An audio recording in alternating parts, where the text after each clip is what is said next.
Greetings, adventurers, and welcome back to the Den of the Drake.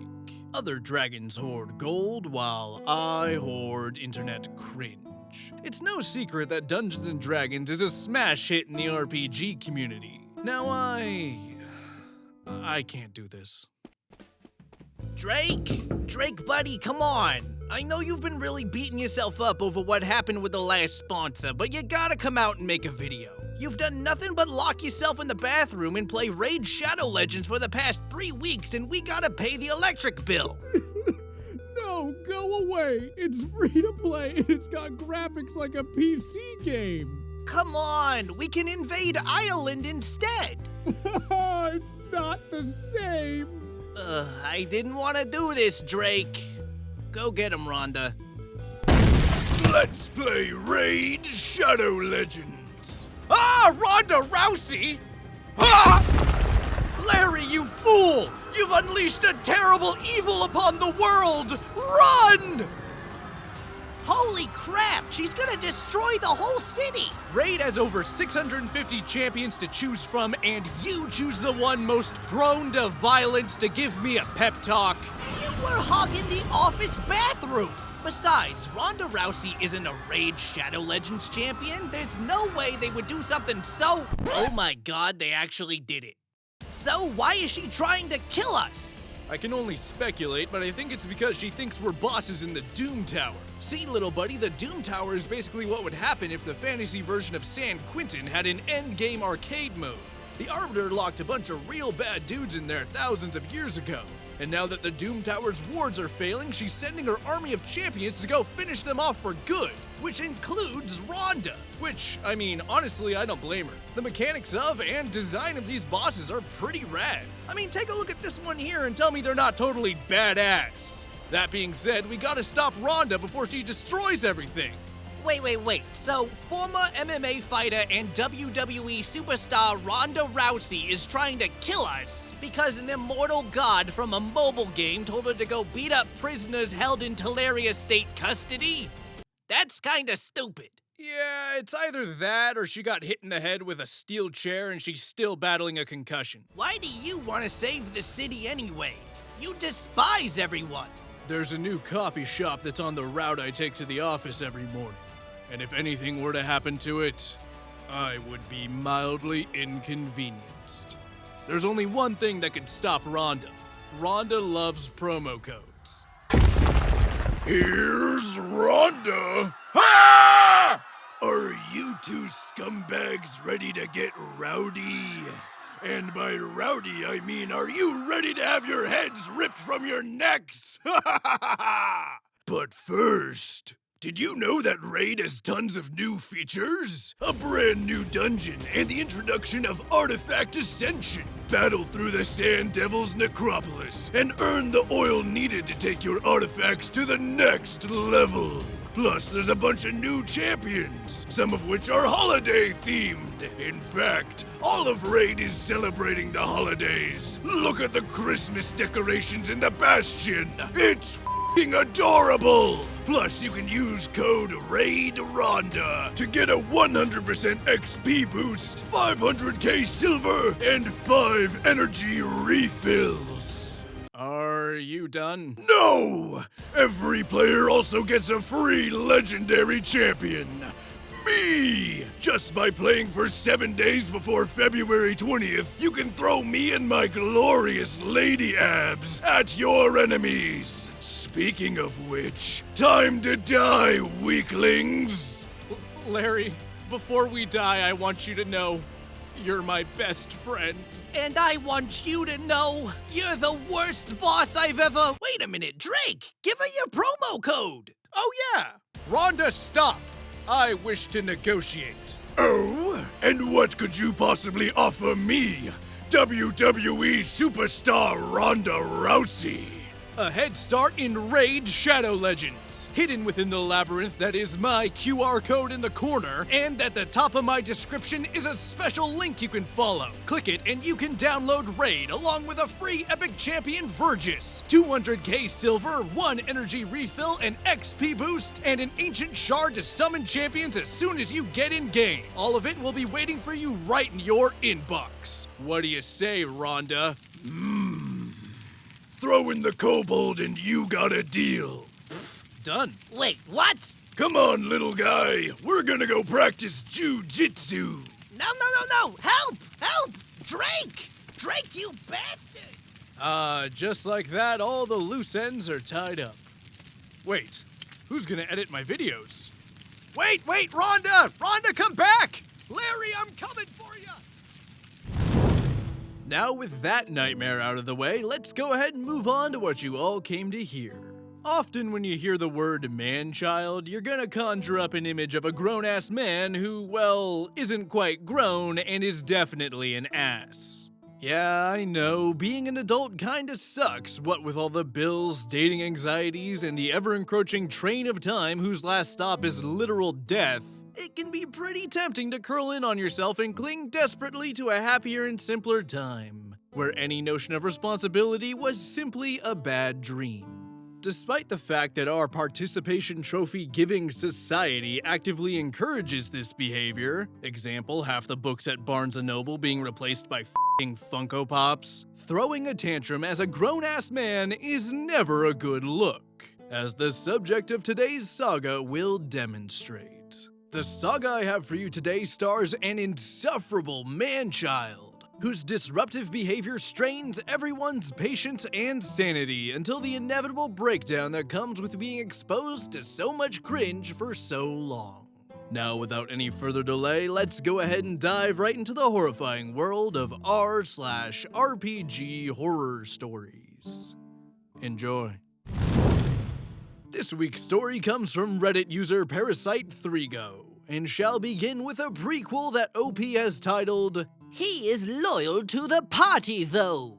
The Tale of Tosh the Murder Hobo. Buckle up, kids, this is another tale of caution.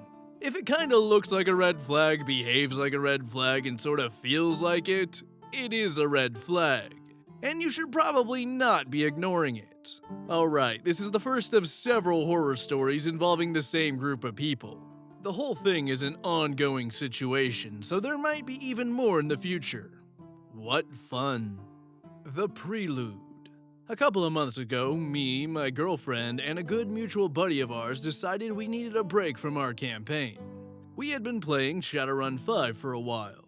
And while it had been fun and we had just had a couple of great moments, we were just not feeling it that particular night. As it happened, our local gaming pub held an open table event that very evening. Now, I usually stay away from events like this, especially since I know most regulars at the place and don't really like to get involved with them. While most of them are nice enough people on their own, a lot of them have been playing in groups together for ages, and the attitude towards outside players can be pretty hostile, which completely defeats the point of taking part in an open table night, but oh well. Quite a few of them have boundary issues as well. On top of that, I just don't click well with their playing styles. This will become important later. Anyhow, we decided we need some change of tapestry, so we decided to say f*** it and go anyway. If we didn't find a game, we'd just have a couple of beers and chat to the staff, who were all incredibly sweet people. No harm done, right? Right. Only we did find a game, and we had a blast, resulting in us inviting the 2 players we've met that night to join our campaign, because both of them had expressed interest in trying their hands at Shadowrun. And both of them were aching for a new group since their own had fallen apart due to unrelated horror stories. Surprisingly, this didn't turn out to be the best of calls. Since we're not complete imbeciles though, we not only had a session 0, but ran an unrelated one-shot with them so they could decide whether or not SR5 really was their cup of tea before joining the actual campaign. We also told them that our group is very heavy on roleplay, and player decisions will have impact. Both of them absolutely loved the idea. At this point, I might have been close to euphoria. I mean, come on, finding new players for your group is a hard enough challenge. Just stumbling upon 2 of them at the same night, neither of them rubbing you the wrong way, that's a straight miracle right there. And they're into your preferred playing style? Sweet. Yeah, right. If it seems too good to be true, then it probably is. Heed my words, people. Heed my words. At this point, I should probably introduce you to the heroes. Jay, my girlfriend of many years. Sweet person with a tendency to see the best in people.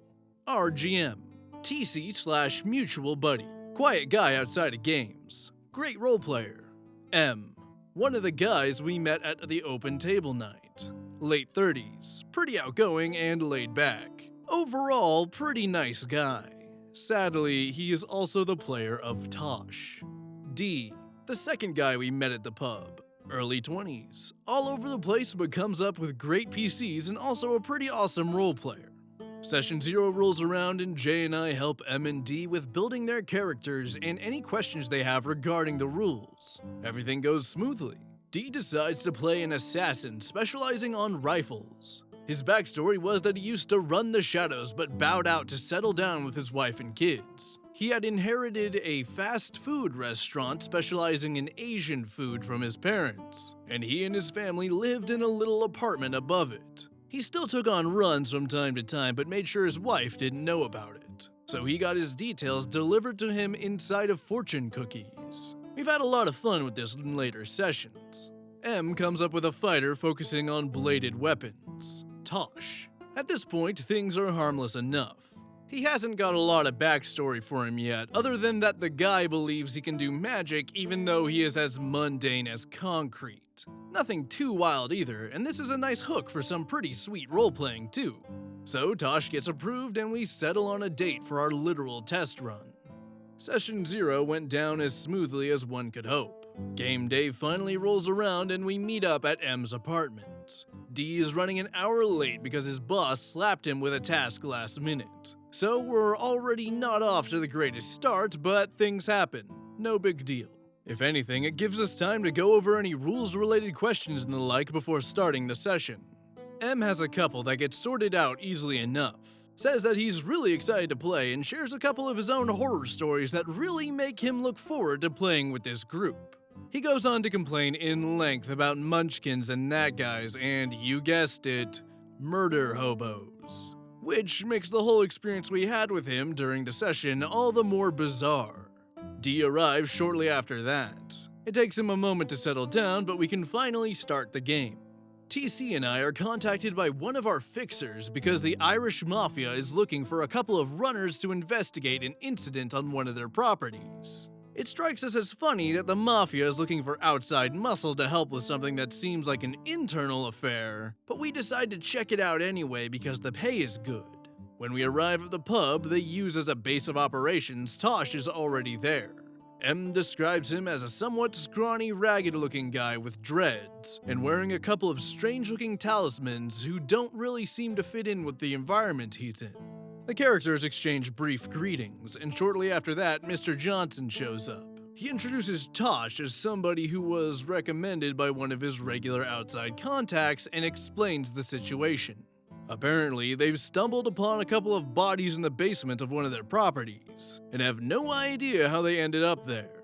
They'd like us to investigate. He stresses that the situation is rather delicate because the 2 dead guys just so happen to be family members of a rival gang boss, and they're trying to keep a low profile about it for the time being. Mr. Johnson also informs us that there's a 4th runner waiting to join the team, hands us the coordinates for our rendezvous, and sends us off. On our way there, Capone and Shade try to find out more about Tosh because they like to know what to expect from others before running the shadows with them. Capone also notices that his talisman doesn't quite fit the bill of any tradition that she's aware of, and they don't seem to have any magic properties either. Tosh happily spills the beans. It turns out that M had decided, without consulting the GM about it, that Tosh would follow a demented personal version of what he firmly believed to be voodoo. The key elements involved collecting small trophies from his enemies to either do them harm or ward off attacks by weaving them into bogus protection charms. These trophies always had to be body parts of some sort, not hair or nails, mind you. And he believed that blood was an important part in rituals too. He then went on to proudly show off a necklace made of metahuman teeth as an example of one such charm, and his magical prowess. This brought the game to a screeching halt. For those of you who aren't familiar with Shadowrun 5, the only magical tradition relying on injuring the victim to work is blood magic. Blood magic is one of the biggest no-goes within the magical community outside of the nation of Aztlan, which we were not playing in. Magic users on a whole are extremely hostile towards practitioners because blood magic is considered a perverted distortion of the arts of shamanism and hermetic magic and is not to be tolerated. Those who use it are generally viewed as warped and dangerous individuals and are put down as soon as they are discovered. No questions asked. If we were to push this, Tosh had just signed his own death warrant. 20 minutes into the game, completely out of the blue. At the time, I put it down as an honest mistake because M was new to the system and didn't really know the setting yet. But I later remembered that I had made sure to talk about magic to him in Session 0 as soon as he had came up with the idea for Tosh, thinking that he could do it. For the sole reason to prevent him from doing something like this. The table was rather silent for a moment. Jay then gently explains the problem to him, which he more or less brushes off by saying that Tosh wouldn't know any of this, so it really wouldn't make a difference. But he agrees not to push the issue any further in-game for the time being, to avoid escalating the situation. Did you spot the red flag there? We resolve the issue in-game by Capone being openly disgusted. A brief discussion between the two characters with Shade trying to mediate and her finally putting it down to his ignorance concerning magic. But not without warning him, urgently, that other magic users might not be as lenient as she's just been, if he keeps bragging about it openly. Capone also stresses that she will be keeping an eye on him about it because this is exactly the sort of thing that attracts the kind of trouble that neither of them want. Tosh backs off a bit, of course, but he still sticks to his beliefs. Still, he tries to convince both Shade and Capone that he is a professional, and that they can trust him not to cause any trouble, because he's loyal to the party. Neither of them buy it, but they back off as well because there's really no point in arguing any further. After this, they finally arrive at the fast food joint to pick up Dee's character, Saito, for the job. What follows is another 20 minutes of lighthearted, well-done role-playing of Saito trying to keep the party out of the way of his family, while preparing to leave with them at the same time. It culminates in him asking the rest of the party to give him 5 minutes to sort it all out while they wait outside and a little out of the way. They agree and step outside. Shade and Capone wander down to the next street corner to wait. Tosh decides to randomly duck into a small alleyway next to the restaurant and rifle through the dumpsters in search of, quote, something to use in his magic. Yeah, that earlier warning really hit home, didn't it? He instead stumbles onto a squatter who has set up shop there and is startled by the disturbance. I honestly can't remember how Tosh got from discovering him to antagonizing him.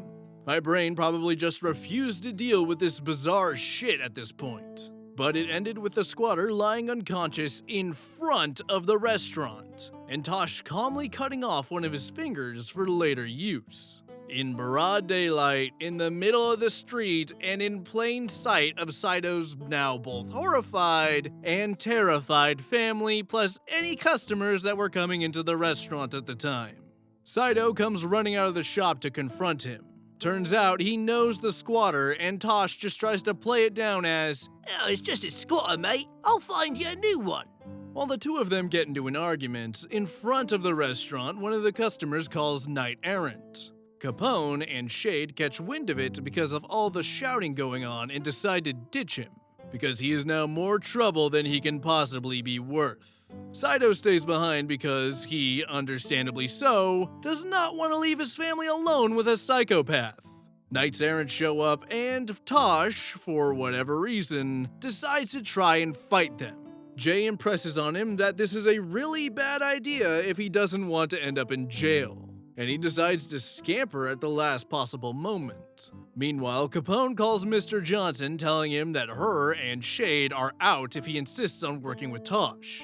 Mr. Johnson tells them that he can't afford to change the team because it is a pressing matter, and offers them a bonus if they agree to stay on the job. He also promises that he will make sure that Tosh gets the message this time around. Spoiler alert, Tosh did not. Capone and Shade begrudgingly agree, and shortly after that, Tosh gets a call from his fixer, who was badly beaten by mafia goons for recommending him for the job. His fixer has a pretty clear message for him. Pull yourself together, man. Those guys mean business, and I sure as hell ain't sticking around on your behalf. Don't try to contact me ever again. At this point, I think it's fair to say that both player and character have gotten every possible warning any of us could have ever given them without ending the game or killing Tosh off. Somehow, after all this BS, they managed to track Tosh down and rendezvous in a coffee shop in another part of the city. They call Saito up, who is still dealing with the situation at his restaurant and is understandably upset / not very keen on working with Tosh, who, meanwhile, is rather unapologetic about the whole matter but again stresses how he's loyal to the party and doesn't see the problem. Despite having repeatedly proven that he definitely isn't loyal to anything other than his own deranged urges, Shade and Capone manage to calm Saito down and somehow shift the whole thing back to a professional level. They proceed to finally investigate the property the bodies were found on, and discover that both of them were still right there in the basement. By now, you can probably guess that the two dead bodies in combination with Tosh are a disaster just slowly waiting to horribly unfold. Long story short, Tosh somehow reasons that his magic might be able to help the investigation, and he cuts off the fingers from one of the bodies. He then proceeds to sew the squatter's severed finger to the body's hand. While he is busy doing so, Saito arrives at the scene because he got finished with dealing with Knight Errant. He informs the rest of the party that the squatter died from a combination of pre-existing medical conditions and the blood loss from his injury.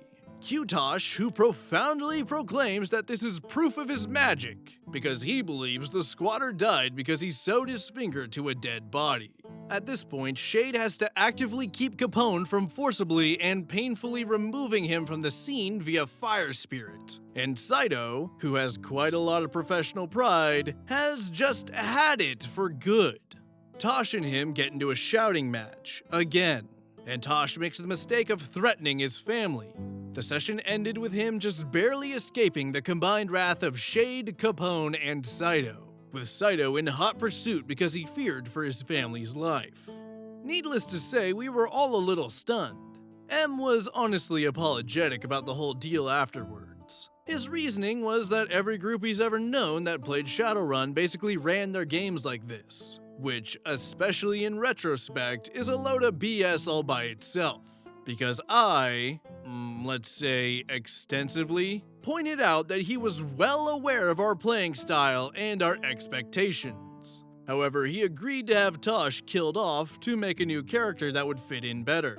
Want to know how he decided to get rid of Tosh? He had him creep back onto the property where the two bodies were, dismantle them, craft them into an effigy, which he then proceeded to light on fire in front of Saito's restaurant after making sure his children would see it. He was gunned down by Knight Errant officials. Yeah. And now the best part. In Session 0, we had the talk, to make sure not to cross into any territory that would make any players uncomfortable during sessions. M's answer? Gore. This, ladies and gents, is the tale of Tosh. He never again got the chance to wreak havoc like this. His player, however, sure did. But those are stories for another time. With all the stories we read, Murder Hobos may seem like a title that's only given out to the hardened psychopaths that come once in a blue moon. But in reality, they're actually pretty common. Next time you choose to judge a murder hobo, ask yourself this. How many times have you been playing Skyrim or Grand Theft Auto when you found your car drifting a little close to the sidewalk? Or your sword being unsheathed at what one may deem an inappropriate moment? All the time. The thing about ultimate freedom is that it gives you ultimate freedom. And sometimes it's fun to just let the intrusive thoughts win. It doesn't automatically just make you a bad person or anything, since no one is actually getting hurt. The problems arise when your in-game blood splashing starts to affect the experience of other players at the table. Like what we're seeing with M here. Players have a thing that I like to call the murder button, which acts a lot like the nuclear football that all the US presidents always have an arm's reach away. And like each of the US presidents, each individual player has a different tolerance/reason for how quickly/why they would want to push the button. Often a player will push the button when they're bored, feel threatened, or just want to see what will happen. It all depends, but the one certainty is that every player will eventually hit that button. Your job as the DM is to provide reasons for them not to hit the button.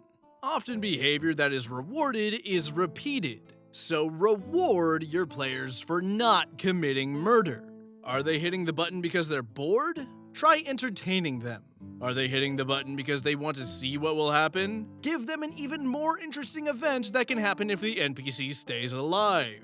Are they feeling threatened and they want to hit the button? Well, actually that one's pretty justified because fight or flight is a thing, but you get the point. You gotta Pavlov those dogs until they learn to stop biting. Otherwise, just like an ATF agent is all too eager to shoot said dog given the opportunity, the level 20 shopkeep may need to step in to guide the murder hobo down a more game-friendly path. Anyway, we got 3 parts left, so how about we dive right into the de-evolution of a man-child. Part 1 is titled De-Evolution of a Man-Child. You are not the face. Stop trying to be the face. At this point in time, we had lost D because he had ultimately decided that Shadowrun wasn't for him after all. There was some drama there too, and the whole affair is probably a horror story of its own. But since it pales in comparison to M's occasional outbreaks of random idiocy, I won't go into detail. Other changes in cast include the addition of Tia and a switch in player characters in my case. Capone had been the de facto leader of the squad before M and D had originally joined the campaign, and she kept clashing with most of the new PCs to a point where it felt like she was actively keeping them from being a part of the team. I wasn't happy with the situation because having to argue all the time is no fun. And the others weren't having much fun because she felt like a roadblock to their characters. I talked to our GM about it. The plot offered a suitable opportunity to take her out of the game without killing her off, and I took it in favor of rolling up a Decker, who was going to take more of a backseat role in the leadership department. I'm going to break this down into 2 parts because, writing it down, I just realized how monumental of a train wreck that session turned into. Dramatis personae. J/Blue, our GM and my girlfriend of many years. Sweet person with a tendency to see the best in people. Provides a GMPC as additional muscle for the party. TC/Shade. Close buddy of ours, a human technomancer with a bit of a nervous streak. Tries to avoid drawing too much negative attention to the party, now an officially player-endorsed description. Yours truly /Jackrabbit. Decker. Younger sister of my previous PC, Capone. Hardly any experience with running the shadows, but good with code and thinking outside of the box. Took over the role of the squad's face because she's best at it, determined to learn as quickly as possible. M/Reddok. Newish member of the group. Decided to play a human rigger after his first attempt at a PC gloriously backfired in our first session. The star of this story. Again. Tia/Silver, newest member of the group. M's girlfriend and firm voice of reason if needed. Elf raccoon shaman with a streak of combat mage in her. Started out as way too wacky for my taste, but has since come around. All the new PCs had settled in, and the squad had gone on a couple of successful missions that brought them together as a team. and they had struck up some pretty nice and solid party banter as well. So it really seemed like we had overcome a rather rocky start. But then, of course, I would not be writing this. One of their previous runs had left the squad with just the barest minimum of equipment, and a need to lie low for a while, but also with a fairly large amount of cash. So, naturally, most of the party was looking not only to replenish their supplies, but also to update their equipment as well. In the wake of this, M had come up with a plan for Reddok. Since one of Reddok's major and only motivations for running the shadows was to get enough cash to play around with more advanced technology. He was going to try and get his hands on off-market stuff, and he had set his eyes on a GMC Banshee, an aircraft that is straight up unavailable for purchase by the players. M had explicitly stated that this would be a long-term goal his character would be working towards for quite some time, and not something that he expected to just get his hands on. Jay had also made sure to impress on him that he would not be able to even find somebody who could potentially provide him with just an opportunity to get his hands on one anytime soon, even if he somehow managed to scrape together the cash needed to pay for it. Repeatedly. If she was going to allow him this goal, it would be endgame content, and it sure as hell would not be easy to achieve even then. M was perfectly reasonable about all that. You can already see where this is going, can't you? The session starts with the squad arriving in Chicago and navigating their way through the countless gang territories to get to Chinatown, because they can get most of what they need there. Everything goes smoothly until they enter a weapon shop controlled by the Triads. And sure enough, Reddok walks straight up to the guy at the counter and bluntly asks if he has a way to hook him up with a Banshee. Jay hesitates for a second because this clearly is not in line with what they've talked about before the session, but then decides, F it, and decided to sort it out in-game. Reddok's question, of course, catches the counter guy's attention because it's a pretty unusual request, and it implies that the potential customer has a lot of money to spend. It also stresses that he has no idea about the way things work in this particular part of the city. Jay has us roll a judge intentions check at this point, which Reddok fails but the rest of the party succeeds on. They can basically see dollar signs appearing in the guy's eyes, while he proceeds to carefully look Reddok up and down. Naturally, they decide to intervene before things can go further south, and ask him to step out of the shop for a brief discussion. Reddok obliges, although already irritated at the interruption of what he perceives to be a perfectly reasonable sales conversation. Before they leave the shop, however, they hear counter guy calling something to the guys in the back. Once outside, the others impress upon him urgently that they don't think it wise to stick around any longer than strictly necessary after this display, because that guy just looked at him like a butcher would look at a particularly fat pig. He starts arguing with them, whining about how he can't see the problem with just asking, and proceeds to go full man-child on them. Getting nervous because his tantrum is keeping them rooted to the spot, they push him to just get on with buying ammo and drop the subject, so they can get out of there before a counter guy decides he can make more money off their corpses. Just ditching Reddok is not really an option at this point, since this is the first time ever that he's been anything less than a valuable member of the squad, so he got some leeway there. That was our first error. Reddok begrudgingly bows to the squad's insistence, but not before getting pissed at Jack for reminding him that she is the face, and it would probably be wiser to let her handle any kind of negotiation that is more delicate, and that he probably should have informed her about his plans beforehand. The others agree with her and decides that she should be taking over the interaction with Counter Guy at this point as to limit the potential damage. Well, Reddok is not happy about it, but he seems to let it go. Seems to. As soon as they re-enter the shop, the guy at the counter lets him know that he, personally, has no way of hooking him up with a Banshee, but he knows someone who just might. But it's sure as hell not gonna be cheap.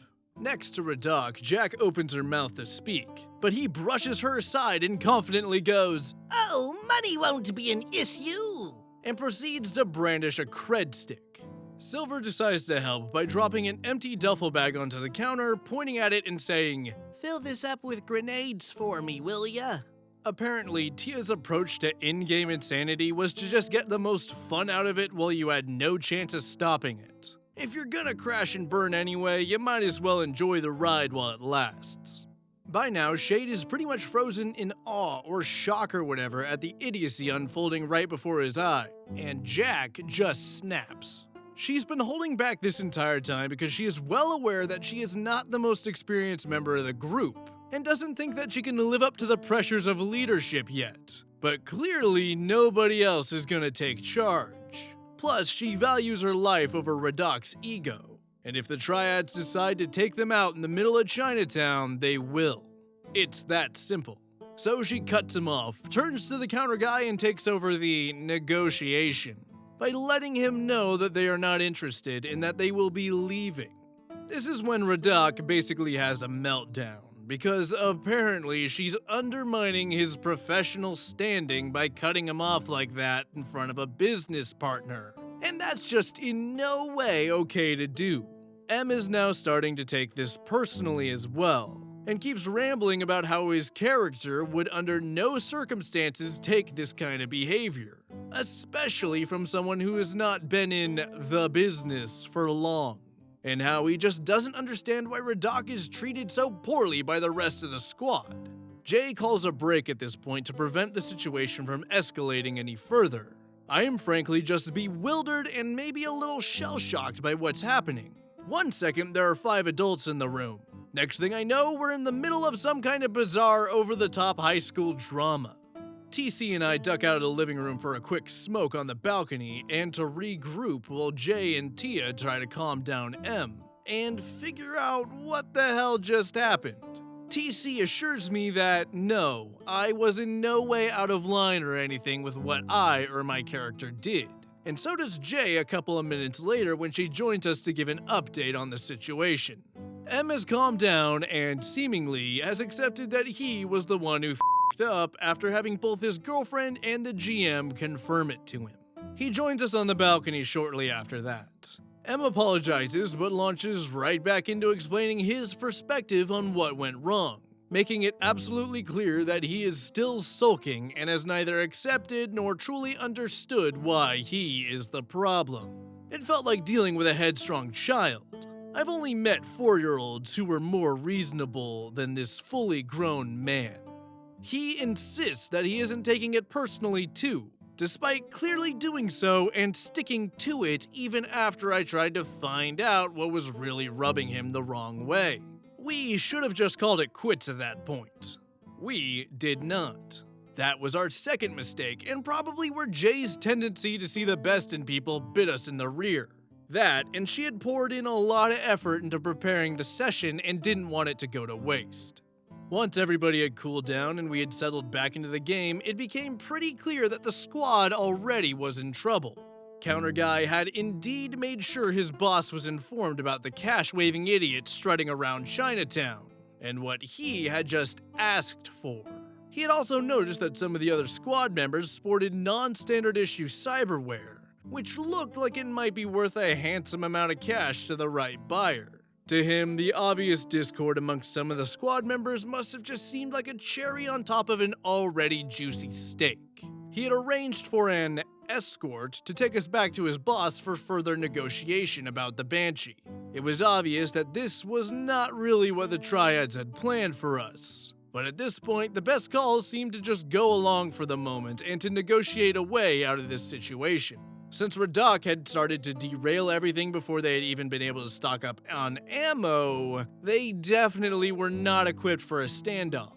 Plus, the Triads have a lot of magic muscles, so not even having a shaman/combat mage would have given us an edge big enough to build on. The squad agrees on relying on Jack to negotiate some sort of arrangement with whoever can be useful, once they get there as a plan A and fall back into violence as plan B if that doesn't work out.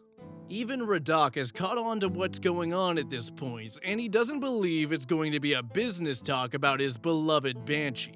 eager to redeem himself after he realized that he's responsible for landing the squad in this mess, he tries to find a way to somehow turn it around to the group's advantage. This time he thinks to share his thoughts before acting on them. What he is trying to do is play it off as a good opportunity to gain an influential contact in Chicago. Like this is just going to be a friendly chat between equals who are interested in helping each other out.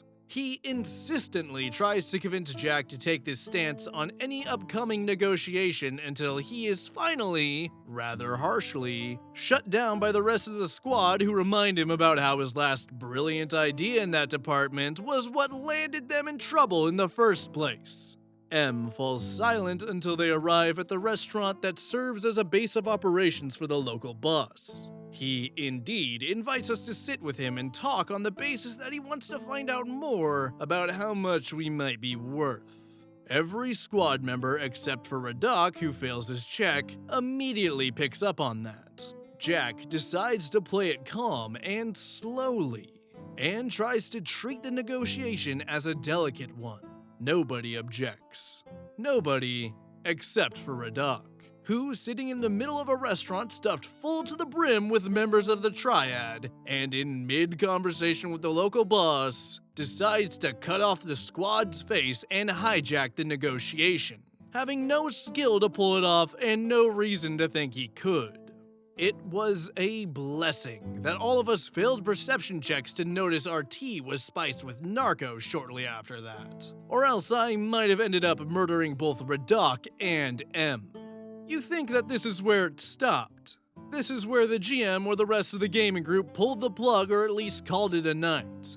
But for reasons which are now beyond any of our grasps, we did not. And it only got worse from there on out. TLDR, M is driven into brain deadlock by stupid greed, insists on taking over each and every negotiation in the session despite not having the skills to do it, keeps blanking the squad's face, ignores the entire squad's in- and out-game efforts to dissuade him from doing so, including the GM's, and then doesn't take well to being criticized for his behavior. So, before I give my thoughts, I just want to say that M is acting like an absolute prick. Character goals are fine, but they should serve to be a character's motivation, not a way to make your character stronger or cooler, which I think is what M is looking to do here. But I want to take this opportunity to talk about something that's pretty significant in this part. I know it's a common thing, but I really just can't get behind the idea of a party face. To me, it kinda sounds like main character syndrome, but with extra steps. Yeah, of course, for big, high-stakes social situations, throwing the bard at the problem is gonna be your best move.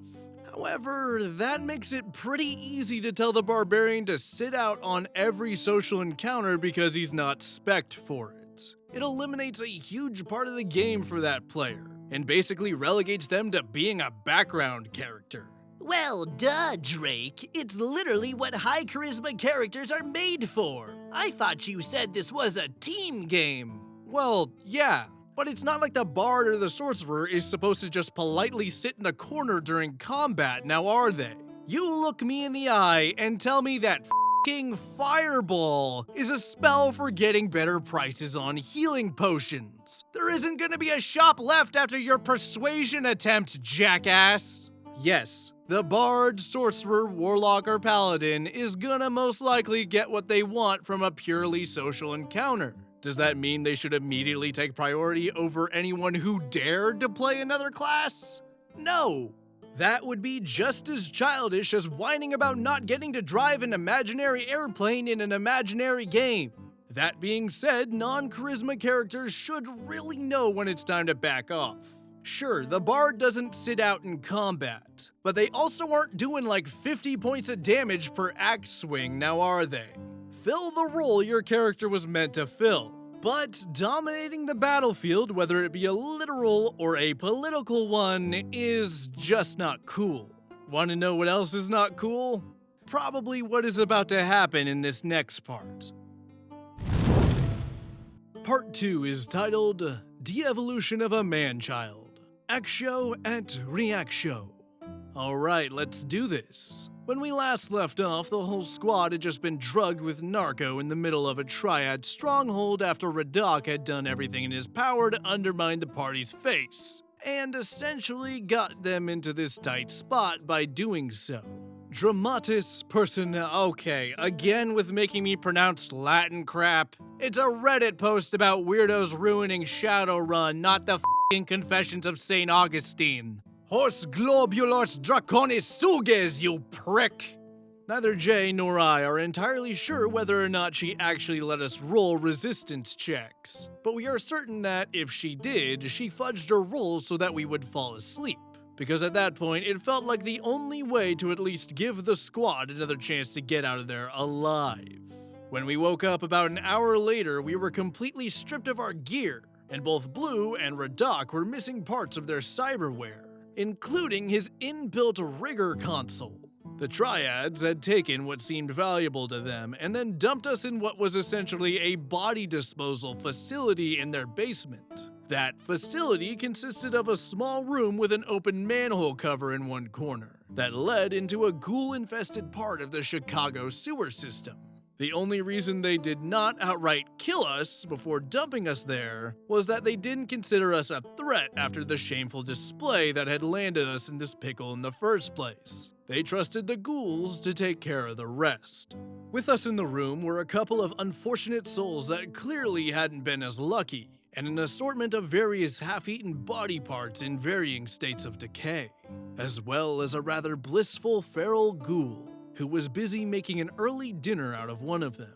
Due to the lighting in the room, Jack and Silver were the only ones seeing more than just vague contours thanks to the low light vision that elves get as an automatic advantage in Shadowrun. But Jay had described the smell as being unmistakable and near unbearable, so there really wasn't any doubt about what lay hidden in the shadows for the rest of the squad. Given the gravity of the situation, any thoughts about starting an argument about Reddok's earlier behavior were pushed aside for the moment. Silver and Jack managed to make it out of a reinforced steel door on the other side of the room.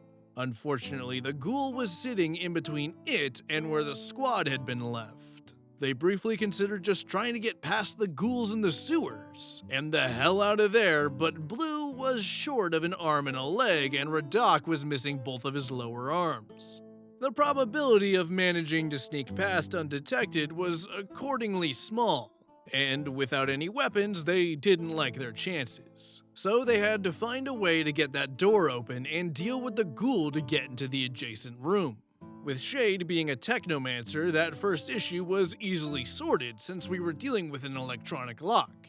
A fire spirit provided by Shade made short work of the second issue, and Shade made sure to kill any security systems and comm links in the basement. Reddok had hardly taken part in the whispered discussion that preceded this, because he had trouble handling the bodies. This had been a player choice as well, not something the GM had told him to roll for or anything like that.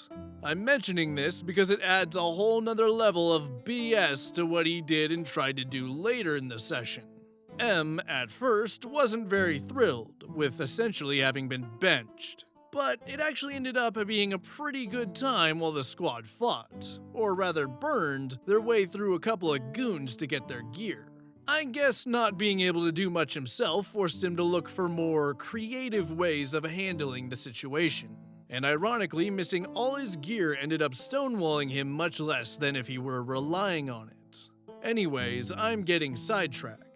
They managed to retrieve most of their gear except for the cyberware. However, in the next room over, they stumble upon the man who had drugged and thrown them into the basement. Apparently, he had been down there inspecting the new inventory when the fighting had broken out, and, with Shade essentially having the basement under lockdown, had holed up in a room in the back with two of his bodyguards. Our heroes make short work of the goons in the ensuing fight, and manage to overpower the boss who had taken a beating but isn't unconscious or dead yet. A quick search of the room produces the missing ware, and both Reddok and Blue are made whole again.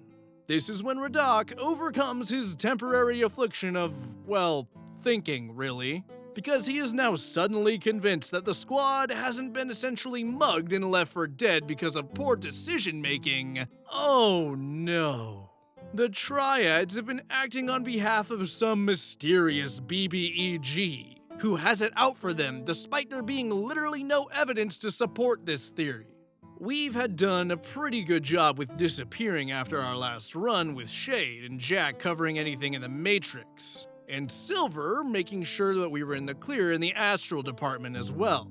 So there really hadn't been a way to predict that we would turn up in Chicago, let alone coming into contact with the Triads, as none of us had dealt with them before. But at this point, the session was mostly arguing with Reddok, and I'm growing tired of it. So while Jack and Shade do point out how unlikely it seems to them, Jack gives in without starting a discussion about it and tries to get some information out of the local boss while he's still around to tell his tale.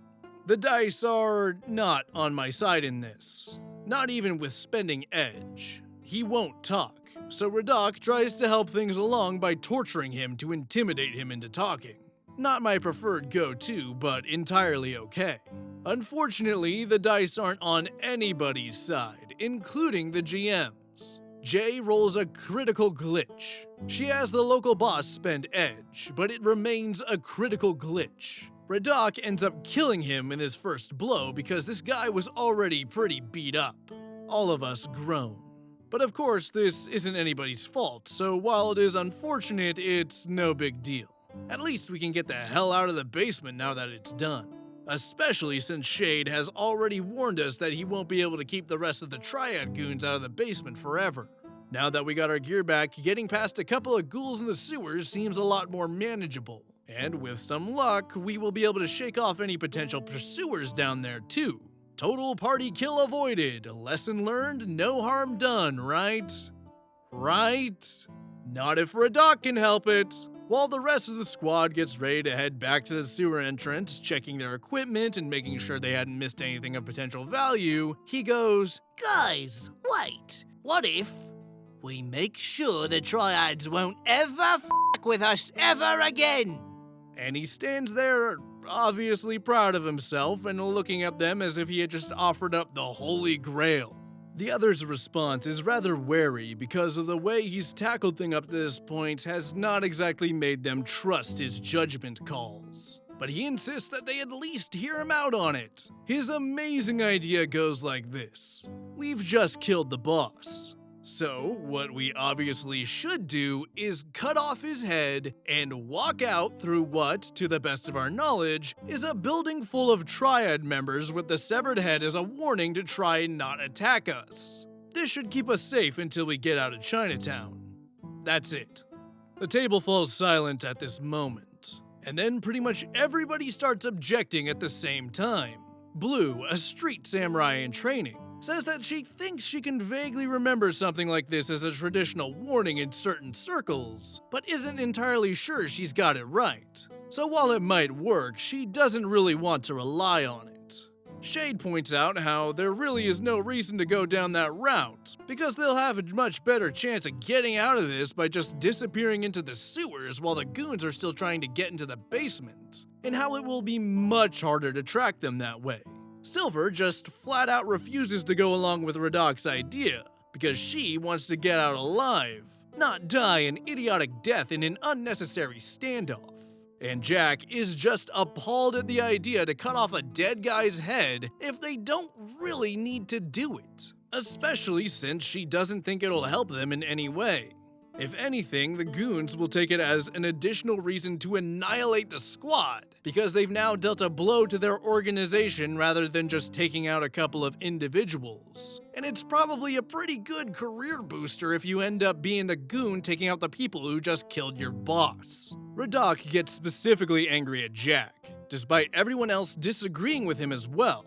He starts talking trash about her to her face, probably because she's the one calling him out about violating a dead body. Shade tries to step in, but there's no stopping Reddok at this point. During the ensuing argument, he somehow, I can't remember how, pushes Blue to actually cut the boss's head off, and is now aggressively trying to make the squad go along with his idea. By this time, both Jay and TC were visibly uncomfortable with M's behavior, and I, as well as my character, was just done with it. Jack tells him that he can go do it on his own if he's so confident in pulling it off, and that she will not be sad to see him fail. That last part might have been a bit unnecessary, but hey, I had been dealing with this for a couple of hours at this point, and I was beginning to get legitimately angry. After trying to handle everything diplomatically and in a constructive manner and getting nowhere with it. I was still trying to keep my personal feelings out of the in-game situation as best as possible at this point, but let's just say it was beginning to turn into a real challenge. Jack then starts to make her way back to the sewers on her own, with most of the others following suit. Only Silver stays behind for a minute longer because out of all the group members, she's the one Reddok reacts the least standoffish to, but only to briefly explain why she's with Jack on this, even though she wouldn't go as far as being happy to see him fail. She then hurries after the others and leaves him there. Both Reddok and M are momentarily stunned at being deserted like that. Finally, some sense seems to be trickling back into him because suddenly, his confidence in his idea begins to dwindle. He decides to stick with the others to get out of the sewers after all, but not before smearing the boss's blood all over the walls as a warning. Mind you, that's the same character who couldn't handle being in a room with dead bodies not even 2 hours ago. They managed to get through the sewers without any major problems and leg it the hell out of Chinatown while the Triads haven't fully figured out what has happened. Once they're at a safe distance away from the epicenter of potential death, Reddok takes it upon himself to turn his attention to Jack again. Get this. He is now trying to turn the squad against her for deserting him and basically threatening her to just leave her behind to fend for herself instead of allowing her on board our getaway vehicle, which he is the only one capable of operating. The rest of the squad shuts him down immediately. They get him to take them all back to HQ, where he again tries to antagonize Jack. That ends with her shutting down his cyberware and not bothering any longer. Shade reboots it for him after no one else seems to want to do it, stressing, uncharacteristically bluntly, that Reddok is way out of line. The session finally ends with Reddok slinking off to his aircraft to leave, but not without trying to rope Silver into joining him on the basis that, obviously, the rest of the squad is not appreciating their contribution. She turns him down and sides with the others, and he goes off like a kicked puppy dog. It's dead silent in the room for a while. TC is visibly shaken because he isn't the most comfortable with tense social situations, and all of this is way out of his comfort zone. Tia seems the most relaxed out of all of us, but still avoids eye contact. Jay is trying to calculate how the hell to deal with this so furiously. You can practically see the wheels spinning behind her eyes. M just stares ahead blankly, and I'm so pissed off that all I can do is stop me from shaking with anger while slowly working through it instead of just exploding. While this seems like a recipe for disaster, we somehow managed to keep it civil. Don't ask me how. Some parts of that particular couple of minutes are a bit hazy. I think at some point Jay had the sense to call a break and TC dragged me off to the balcony for a smoke. That helped to clear my head a little. The absurdity was just about to start, however. After TC and I got back, we attempted to have an adult conversation about the whole disaster, because by now, we are friends outside of the gaming group as well, and genuinely like each other, and it is in no way normal for M to act this way. He seemed to be on the same page in the beginning, mostly just wanting to figure out what had gone wrong and how to find a way to resolve it. Preferably for good this time. We asked him to share his point of view and explain why he felt like he had reacted appropriately. The way he told it, it had factually not been okay to just let him try his hand at tackling the negotiations instead of Jack. Because of that, he felt he wasn't the bad guy, and had done nothing wrong. Consequently, all his character had done was react accordingly, not understanding why the rest of the squad wouldn't side with him. He ultimately fell back onto the same line of arguments that he had used way back when explaining why Tosh would not take Capone's warning about his magic seriously. That Reddok had no way of knowing how things would pan out if he tried to do it his way, because it just wouldn't make sense for his character to have the relevant knowledge, and therefore no capability to understand why the others wouldn't go along. Now, this was a load of BS for more than the obvious reasons that somebody like Reddok would never have made it in the shadows if this was genuinely how he ticked. he would either have been long dead before meeting the squad, or just not have found anybody willing to work with him.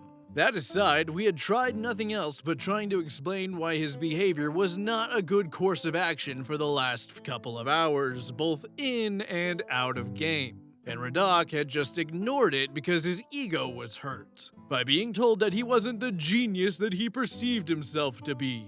Jay explained this to him much more diplomatically than I just worded it, and leaving out the part about his ego being hurt. The rest of us stayed out of it apart from nodding our heads in agreement from time to time for the sake of diplomacy. M reacted in the most bizarre way I have ever seen an adult man react to criticism.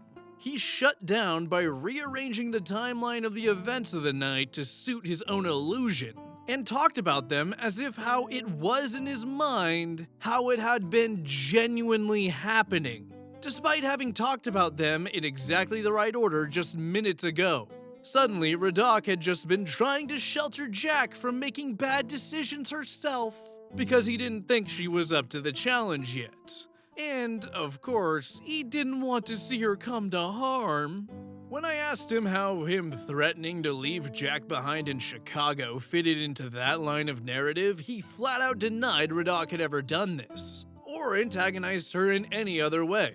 When I asked him how Reddok came to believe Jack couldn't handle negotiations when she'd been the first one to negotiate their payment for the last run, and Reddok had praised her for the amazing job she had done with it, that suddenly never happened either. Nothing could sway him. He literally had 4 people, including his girlfriend, trying to explain to him that he was wrong for nearly half an hour, and he refused to budge. We were handling him pretty gently and patiently at that point too, because we definitely felt something more than just stubbornness was going on, because he was not acting like himself at all. Ultimately, we had to just give up on it and call it a night. He called each of us individually the next day to apologize and did so in person at a later occasion. Apparently, he had just had a change in medication just a couple of days earlier and had not been himself all day. While I didn't hold what happened against him personally, I still was pretty much done trying to game with him. The change in medication, in my opinion, is not an excuse either. He's not the only person with mental health issues at the table, but he's the only one not taking full responsibility for the way he is acting when he is not on top of them. He could have just called ahead and canceled. It wouldn't have been a problem, and he definitely knew it wouldn't be. Alternatively, he could have let us know in advance and give us a chance to decide whether or not we thought it wise to stick to that date under these circumstances. That wouldn't have been a problem either. But just letting us deal with it while not taking any kind of responsibility himself is a no-go in my book. Unfortunately, this is still not the end of it. I was very adamant about not going back to gaming with M for more than a week after this disaster, but ultimately let myself be roped back in by the others against my better judgment.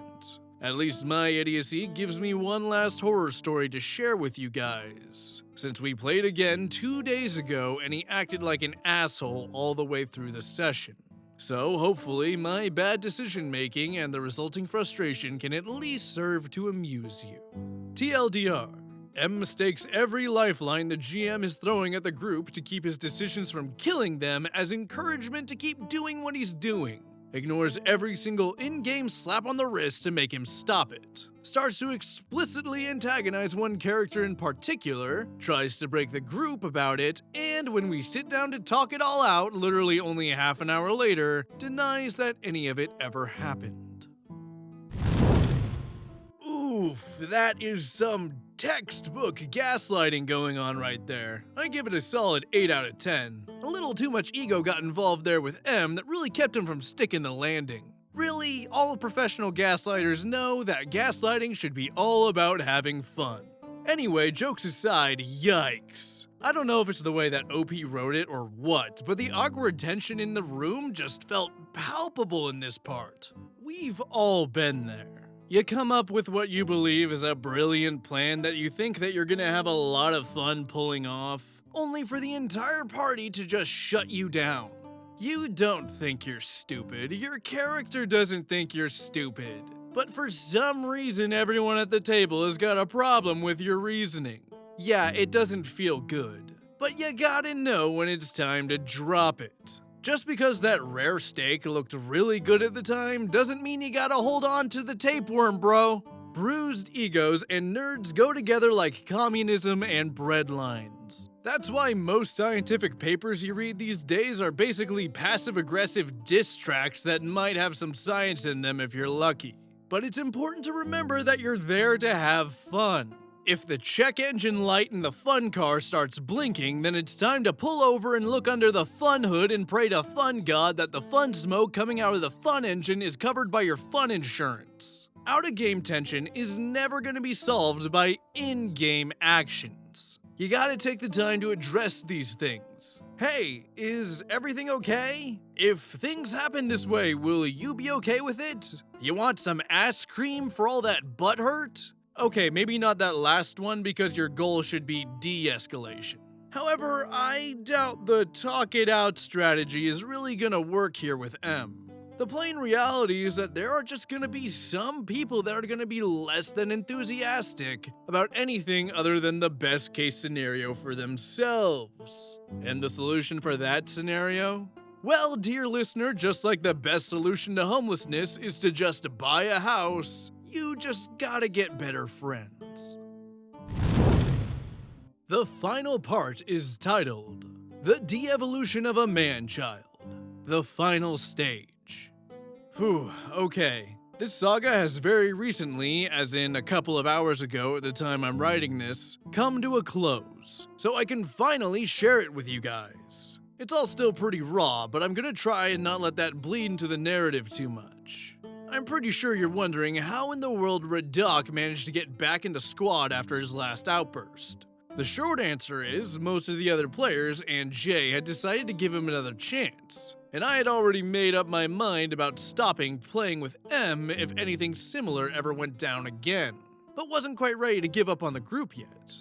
He had crawled back to the squad in shame, and since has kept his head down. It went okay for 3 or 4 sessions after the Chicago debacle. This session was taking place roughly a week ago, and it has taken until now for the dust to begin to settle. That should already give you an idea about the ridiculousness of the drama following in its wake. This time around, it's much less in-game character behavior horror, but dickish player behavior outside of the game. This is going to be a long one. Let's get to it, shall we? This was just one of these sessions that you just know was doomed before it even starts. I was an hour late due to some minor personal emergency that I had to sort out, but I had let others know early enough.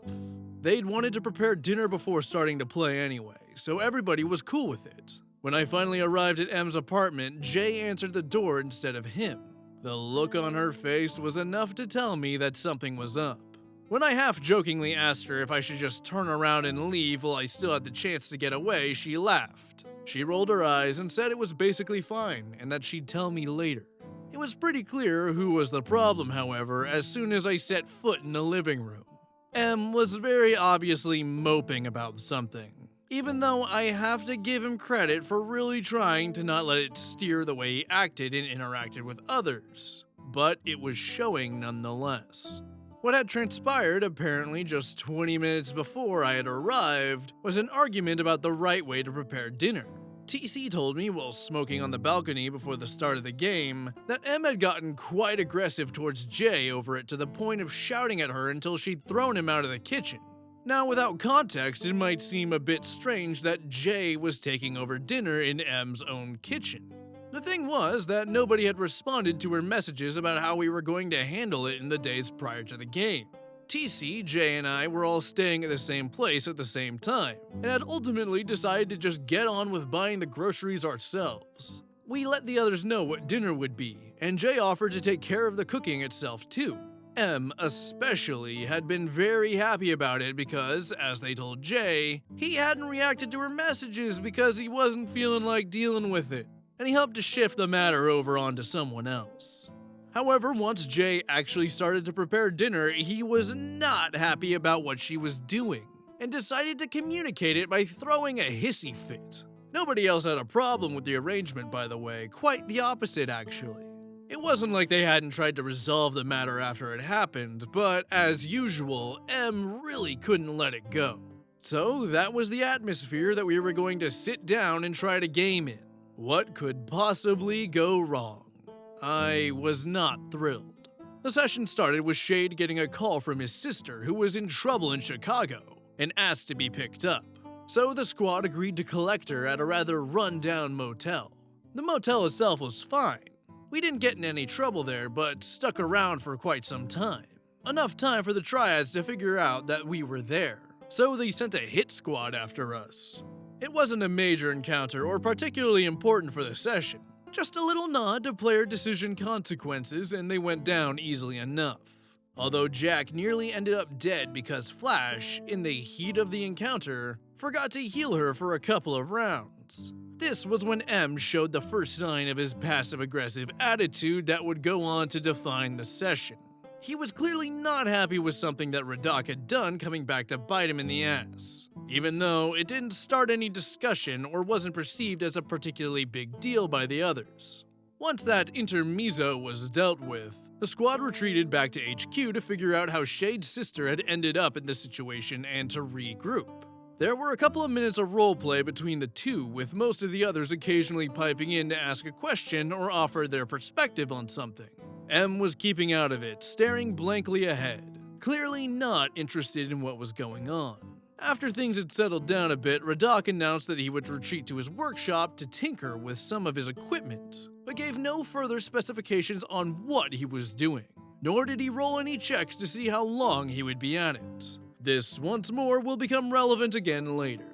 Fast forward a couple of in-game hours, and this time it's Silver who receives a call from one of her contacts back in Seattle, a baker she used to frequent all the time before leaving the city. Silver does consider her a close acquaintance, maybe even a friend, so she is inclined to help her out when he tells her that she's lost contact with her daughter for a couple of days before receiving a rather unsettling message that she is being held against her will by an ex after breaking up with him. The baker returned to knight errant, but hadn't really been taken seriously because the ex in question was some kind of local hotshot stockbroker. Since she had nobody else to turn to and remembered that Silver dealt with stuff just like this for a living, she'd fallen back on her. QM rolling his eyes and scoffing. Silver reassures the baker that she will talk with the rest of her squad about it, and is sure that they will be able to figure something out to help her. Her contact tells her that she won't be able to pay much, and Silver tells her not to worry about it, then ends the call to assemble the squad. M sighs theatrically and lets everyone know at the table that Reddok is not happy about being disturbed, but eventually joins the others in the kitchen anyway. By this time, he is openly scowling. For reasons, I guess. Silver sums up the situation for the others and tells them that she would like to help her contact out. Shade, Jack, and Flash see no reason not to, since Silver has always had their backs. And since it's a personal interest of her, they see it as a good opportunity to pay some of that back. Cue Reddok. Keep in mind, he had been getting along with Silver well up until this point. He had no reason not to help her or question her. Reddok, in a passive-aggressive tone of voice. Yeah, so who's that person anyway? Silver, unfazed. One of my contacts from Seattle. Reddok. Ah, can she pay? Silver. Not much. Reddok. Then why help her? Silver. Because I like her. Reddok. Is she your friend? Silver. Yes. Reddok. A good friend? Silver. Yes. Reddok. That good of a friend? Silver. Yes. M scoffs again, but stops it after not getting any support by the other squad members. But since he doesn't know when to quit, he starts it up again literally a minute later, while the others are starting to collect relevant data, demanding to know where that daughter of the baker is supposedly held. All rather aggressively. The answer is an estate on the outskirts of Seattle. I'd like to take this moment to remind y'all that Reddok is the squad's pilot. And oh boy, is he going to try to use that to sabotage the game to the best of his ability, now that he sees his chance. Again. M scoffs yet again. rolls his eyes and makes a face because he is not willing to make a 10-hour flight for just some girl. Come on, guys. He isn't even trying to play his character anymore now. It's basically just a self-insert to let us know how dumpy he thinks all this is. Shockingly, Silver is not impressed by this display, and neither are the others. M gives up at this point, but not before declaring that if he has to make that flight, whether or not he wants to, he won't do it before having slept for a couple of hours. There.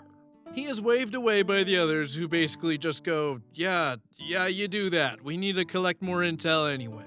M, very clearly, isn't happy about not getting the attention he was aiming for, but goes back to sulking in silence for the time being.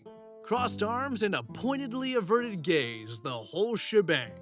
After we agree that we have done everything we can before we actually get on site, Jay sums up the next couple of hours as well as the flight and has us arrive in Seattle. The squad meets with Silver's contact in her shop, where the baker repeats her story, and they manage to find out that the message she got from her daughter came from the ex's comlink. Weird. Something doesn't quite add up. But a few checks and a short conversation later, we find out that the baker sincerely isn't keeping anything from us. M is staying out of all of this and just silently tagging along. At least he seemed to have given up on his attitude after it didn't get him anywhere. It was not so. Once they finished getting what little additional information they could out of the baker, the squad opts to scout the estate before deciding on a plan of action. Reddok takes them there without complaining, but doesn't contribute anything else. When they get there, Jack and Shade find a somewhat secluded spot to scope the place out in the Matrix, feeding the others every bit of information they get this way almost in real time, so they can start a plan of action. This is when Reddok chooses to reveal that he left most of his drones at headquarters, and therefore can only provide minimal air surveillance / general support. That's right. The rigger left his drones.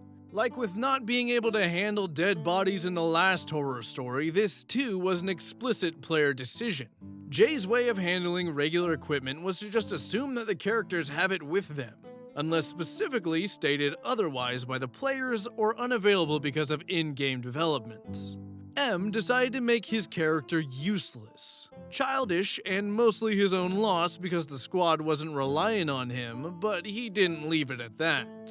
As I pointed out earlier, Reddok had wandered off to his workshop and started tinkering with something, but never said what it was, and never made any related rolls after they returned from Chicago at the beginning of the session. What M was trying to do was playing it like it was our fault in general, and the GM's fault especially, that he couldn't bring his drones, because they were what he was tinkering with.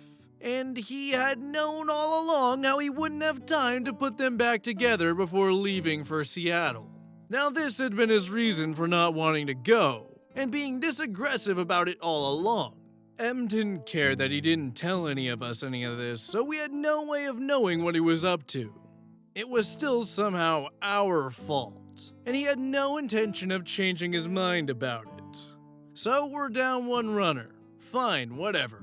There are still 2 mages, a techromancer, and a decker and some muscle around, so we don't really care. Especially since the estate doesn't seem to have a particularly heavily guarded security system. As soon as that little revelation arc is over, Jay has us roll some perception checks. Most of the squad pick up on the car coming down our way before it gets into sight, so we are prepared to take a closer look once it finally does. It's not going particularly fast either, so we get a good look at the passengers. The missing girl is one of them. The other is a massive troll. No additional security. While she doesn't look particularly frightened, she doesn't seem happy either. Jack, Shade, and Flash immediately pick up on this being our best shot at getting her out with minimal trouble. If it turns out that she wasn't held against her will, then fine. We will apologize nicely, tell her to call her mom, and then leg it. If she happens to have been abducted, great! This is our lucky day. Unfortunately, neither Jack nor Shade can do anything to tamper with the car. And then, partial party stupidity strikes out of the blue. Flash momentarily forgets that he has a wide variety of spells at his disposal who could be very useful right now. And Silver apparently forgets that she's a shaman and can call up spirits to take out the driver without hurting the girl. Blue doesn't really have an option to do anything that wouldn't wreck the car. I put this minor frag up down to M's revelation just moments before, because both Tia and Joe usually know what to do with their characters. But man, that car rolls almost leisurely right past us, and I'm right there at the table unable to do anything about it, and can't decide whether to laugh or cry about the absurdity of a team of professional runners being dumbfounded by a rather slow-moving car. And then I remembered the one drone that Reddok actually had with him. Very, very conveniently for this solution. It was a fly spy drone. Those little buggers basically look like wasps, and are about as big as them too, so they can get into places that other things can't. And Reddok had it modified ages ago to be able to administer just one dose of narco to gain that extra edge when infiltrating buildings. With all his passive-aggressive attention hogging, you'd think that M would just have been delighted to jump on this chance to be the hero of the moment. Of course not. When Jack rolls around to remind him about it, he just goes, Nah, the dose just isn't strong enough for a troll. And shrugs dispassionately, almost looking smug about it. That one was another explicit player decision, because he had never talked about any of it with Jay, and she would have let him get away with it, but no, of course not. So that car is gone. Jack jumps back into the Matrix to try and use what limited options she has to track what is happening to her once she and the troll arrive at the estate. There are some signs that she might have been held against her will, but it's all rather inconclusive. She wires the camera feeds to the rest of the squad so they know what's going on. One of them shows something that Jay describes as basically a sex dungeon, and shortly afterwards, the girl is ushered in. I should probably take the time to clarify a few things at this point. It was clear to everybody at the table that nothing even remotely rapey was going to happen, because it's one of the things outlawed at our tables. No discussion. The same goes for explicit sexual interactions. The squad itself wasn't terribly alarmed at this point because the girl's mother had told them that her daughter was a sex worker, and arrangements like this weren't unusual for her. But they'd grown a bit concerned at this point. While the girl still didn't show any signs of distress or panic or anything else indicating that she didn't want to be there, they couldn't be sure. And they did not want to have her in a situation that could potentially turn really bad for her really quickly just because of that. That was the immediate reaction by everyone at the table. Everyone except for Reddok, who taped the video feed to his comlink going, Nice, I'll have something to watch later. dismissively as f***. That pushed a button. Not predatory rapey behavior at all, nuh-uh. Had the session not ended then because our time was up, it probably would have turned real ugly real fast after that gem. For me, it was the ultimate final straw. There are some things I won't stand for, and this is one of them. The only reason I did not start a fight then and there was because, by now, I knew that it would be fruitless anyway. The only thing I had gotten out of it would have been more frustration and probably a sore throat. We didn't just let him get away with it either, though. TC and I both told M that this was not okay while the others packed up. And guess what? He again tried to frame it like he had only been interested in sparing the girl any potentially traumatic experience from the beginning. And again, completely blanked on that tiny little detail that didn't quite fit with his narrative. Never acknowledged it, just outright ignored that part of the conversation even when TC and I were explicitly referring to it. Joe was kind enough to take Jay, TC, and me back to Jay's in my apartment shortly after that. Once back home, TC, Jay, and I deliberated. I was done for good, and I wasn't willing to reconsider. Up until this point, I had looked like I would be dropping out of the game while the others would continue playing. This session, however, had changed that. TC was probably the most patient person I've ever come across. Managing to make him angry about anything is like getting a glacier to spew flames. I had known him for nearly 15 years, and this was maybe the second time I had ever seen it happen. He was done too. So was Jay. She took a couple of days to talk to the other players individually and to decide how to break the news that M was out. During that time, M, as usual, apologized for his behavior. Only for shouting at Jay about dinner, though. No mention of being a dick during the game, no apologies to the rest of the group, just Jay.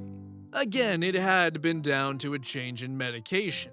Again, he hadn't called to cancel despite having noticed that he was unusually irritable all day and not feeling well.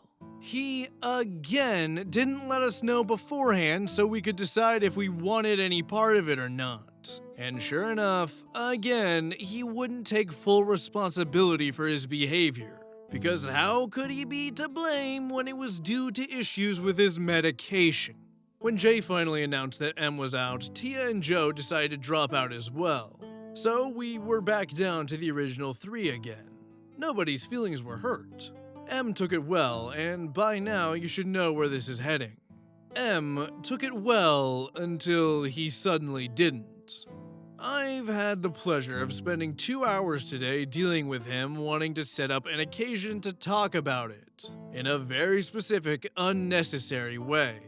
He insisted to speak with Jay and me right after each other, as in within minutes of each other, because he was utterly convinced that he wouldn't get a totally genuine perspective on how we individually thought about what happened otherwise. For this to work, we weren't supposed to have a chance to talk about our individual conversations with him, so that our individual rulings on the whole matter could not be somehow blurred by what the other one was saying. Sound confusing? It was. He didn't want to tell us what exactly he wanted to talk about either. I told him I wasn't down for this kind of thing. If he wanted to talk to me, he can either take the time to sit down properly with me and let me know what it was about beforehand, or he couldn't talk to me about the issue at all. He insisted. M even remained convinced that his way would be the only way that he can get our genuine respective perspectives on whatever mysterious topic he wanted to talk to us about. I've offered to treat our individual conversation confidentially until he could have the chance to talk to Jay if it was just so goddamn important to him. Nothing. He then started acting like I was somehow the bad guy in this, for making such a big deal out of it. I had to break off contact with him shortly after that, because it was getting way beyond anything that can be called reasonable, and there are hard limits to some things. So, yeah, this brings us to the conclusion of the whole fantastically absurd and fully preventable mess that is the story of how we decided to let near strangers join our campaign. Let me tell you, I won't be doing that again anytime soon. Believe me. Cheers. End of story. Wow, what a f***ing baby. The whole sit in a corner and moping thing really pisses me off. In what world would that ever improve the situation that you're in? What, do you think people are just gonna look at you making a cat butt face and think to themselves, "Aw, poor guy, I feel so bad for doing the thing that upset him that he never told me about"? No numbnuts, they're gonna look at you and think, "Wow, what an absolute child." The worst part? The dinner they were making, according to the comments, was chili con carne. Throw some cheese, sour cream, onion, and tortilla chips on that, and you got yourself a blend of Mexican and Texican goodness that would put some goddamn hair on that man-child chest of his. And if he still won't eat it, we can go ahead and just take a scoop of Gerber baby food and dump it on his character sheet. Because it's obvious to me that someone needs a diaper change because they are so full of crap. Between the hair-rippingly infuriating tantrums followed by the "here comes the airplane" serving of gaslighting, this guy is lucky that he was just kicked out of the group and not kicked off a roof. But there is a happy ending here though. According to comments left by OP and Jay themselves, the campaign actually survived this little blow-up. Wherever OP is, I hope that they and their friends are doing well now that our man-baby from hell has finally crawled back to the depths of Satan's worst daycare. And on that note, let's go ahead and take a look at this week's Gallery of the Drake. This week's fan art comes from viewer Novatonics, who depicts the Drake bathed in the glorious light of his own making, aka the consequences of his actions. No fire burns hotter than the flame of a red dragon, especially one as powerful as I. Hey, Drake, do you know what that smell is? Oh my god, did you put a spoon in the microwave? No. Drake, you totally put a spoon in the microwave. I can see it right there. I wanted to see what would happen. Drake, I swear sometimes you are the stupidest. Thank you again, Novatonics, for submitting your art. If you'd like to see your fan art featured in Gallery of the Drake, be sure to send it to the email in my About section. Fan art is my favorite part of doing YouTube, and it means the world to me that I can inspire artists like you to create artwork like this.